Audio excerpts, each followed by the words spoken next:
Je peux vous le raconter. C'est un professeur de mathématiques qui s'appelle Monsieur Boyera, dont nous étions à peu près toutes amoureuses. Enfin, c'était filles et garçons dans la classe, mais en mathématiques, il y avait très peu de filles, on devait être 5 ou 6.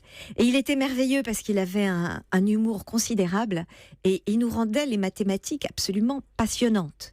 Et puis, cet inspecteur entre dans la classe, je vois le professeur qui blêmit et qui fait des équations et tout ça, et puis il appelle un peu au secours dans la classe et personne ne bouge.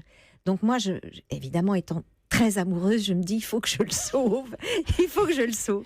Donc je m'approche du tableau et je fais une brillante démonstration et j'ai le sentiment que je lui ai sauvé la mise, pour ne pas dire sauvé la vie. Voilà.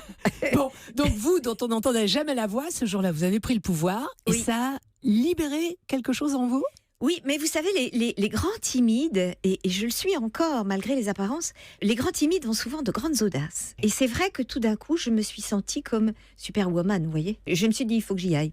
Et alors, ce qui est fou, c'est que j'ai raconté cette histoire dans Le Monde de l'éducation, je crois, il y a quelques années. Et le professeur Boyera lisait Le Monde de l'éducation. Oui. Il m'a retrouvée et Oui. il m'a écrit. Et ça, c'était merveilleux. On s'est retrouvés des années après. Formidable.